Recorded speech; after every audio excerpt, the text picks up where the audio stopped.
Oh man, this is exciting. On with us. We got Larry Fleet. Larry, now I've been stalking your Instagram, first of all, okay?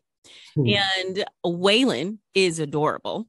Well, thank you. And Yeah. I'm assuming because you say Waylon Jennings and Otis Redding, some of your influence, I'm assuming he's named after Waylon Jennings. Yeah. Yeah. I didn't think my wife would go for it, but I tossed it out when we were coming up with names, and I was like, what about Waylon? And she was like, I don't know. And then eventually she was like, yeah, that's pretty cool. I was like, well, all right.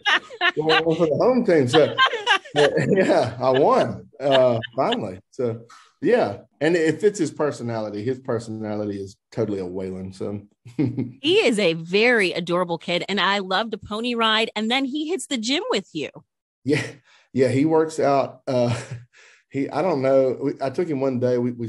The gym is at the end of the road down here. So we went down there for something, and there was a bunch of people working out, and he just like hopped in with them and starts doing these burpees and he goes to he does all kind of his little school that he goes to, which is like a little daycare kind of thing, but it's fun. It's his school. He wears a backpack. It's real to him. So we go and he has like acrobats, like things where they do flips and stuff. So he's all into doing anything where he gets to jump around. So he likes it. I love it. See, watching your face as you're talking about Waylon, is there anything more that you love to talk about than your kids? No, that's pretty much it. I mean, I love traveling, playing music stuff, but I love coming home because he's at school right now. And my little girl, Stella, she's over there. If you hear a squeal, that's probably her. And she's full of attitude. So, and she's trying to walk right now. Like Waylon started walking early, and then Stella's just been lazy. So she'd rather just be toted around or crawl and stuff. So we're working hard with her, and she's walking, but still lazy. So we're trying to get there. Now, you mentioned being on the road. You just got off of a big tour, and now you're heading out on your own tour. What is that like when you get off the road, you're home for just a little bit? Like, how do you get prepared to head back out and leave the family? I don't know. I mean, you want to work. And so for me, it's like owning a business. You got a bunch of people that work for you, so you got to keep them busy. So I'm thankful for that we're staying busy. We're staying on the road, and it's helping us grow. When I was out with Morgan, it was big. It's like 20,000 people a night, and so that was pretty cool. But one of the things is when you're first of three, so it's me, Hardy, and then Morgan. So I'm playing for a lot of people that may not know who I am. So they're kind of just standing there looking at us, trying to figure out what we're doing. And then now I get to go on my own tour. Right. So when people show up, they know the words. They're there because of us, because of me. And it's like, that's a whole different experience. And we, past few weeks, we've been doing a lot of headlining stuff, and it's been amazing to see hundreds or whatever people show up, or thousands in some cases. And it's like, man, you show up and they're singing the words and they're happy to be there, and it's a whole different experience. So night and day different between me and Morgan, what we did there and what I'm doing now. But I'm excited, and I get at least 90 minutes a night to play instead of 30. So right. 30 minutes with Morgan, I'm not even warmed up yet, so and then I'm done. And so now I get to warm up and go out and do my kind of show, and it's going to be fun. So. And Stella says hello. And there's Stella. Yeah.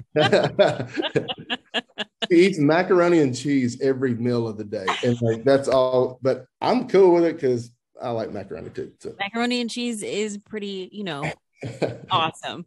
Yeah. I saw on your Instagram, of course, 9/11 just this past Sunday, and I saw on your Instagram that you're doing the 2,200 stairs challenge. Yeah. What made you decide to do that? I'm a vet, and of course, we have worked with our local first responders because, 9/11. Of course, you can't forget it. But what made you decide to do that?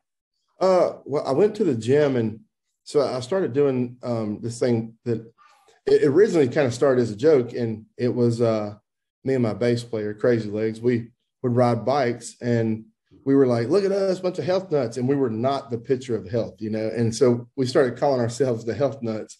Well, then people were like, yes, like we love the health nuts. And then like a bunch of other people, you know, 300-pound dudes like myself are like getting bikes and starting to ride. So it became like a thing. And, you know, having kids and stuff, I kind of slowed it down. And I thought the other day, somebody said, hey, look, we need to bring the health nuts back. And so I went to the gym and I was talking to the lady that owns it. And she's like, yeah, we got this challenge this month, you know, for 9/11 and stuff. So we're going to do these stairs and all that. And I said, what a great thing. So I put it online, you know, put it on my social stuff, and people were, you know, tagging me to stuff, and they're out doing it. And it holds me accountable to make me go do it too. So my wife and I, just yesterday, you're supposed to knock out 74 a day for the month, and it equals up 2,200. Well, we did a couple of hundred yesterday, because there's a day or two when I'm on the road and I'm not getting to really do a lot. So we try to get it where we can. So, but yeah, we're out every day doing it, and it holds us accountable, but it's also a good thing. And it makes you remember 9/11 too, while you're doing what you're doing, you know? So I think it's a great thing, and it gets people out and gets them exercising, gets me out, gets me exercising. So I feel better too. Now, Larry, I actually came from the Nashville area not too long ago. Nashville hot chicken, a big thing. But when you get here, because you're going to be in Omaha on Thursday, you have to try a runza. I've heard, and I haven't had one yet. So I'm down, and I've heard multiple people talk about this. So I'm 100% in. What does this consist of? I can't remember what it was. So it is, Kenny, you're going to have to help me out. I have not had one personally because I am gluten-free, but it's ground beef, right? Ground beef wrapped in cabbage, breaded and fried. Sounds amazing. Yeah.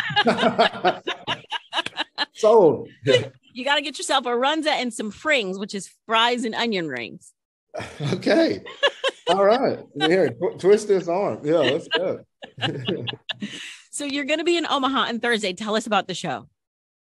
It's at, I always say it wrong, but Barnato, I think is how we say it.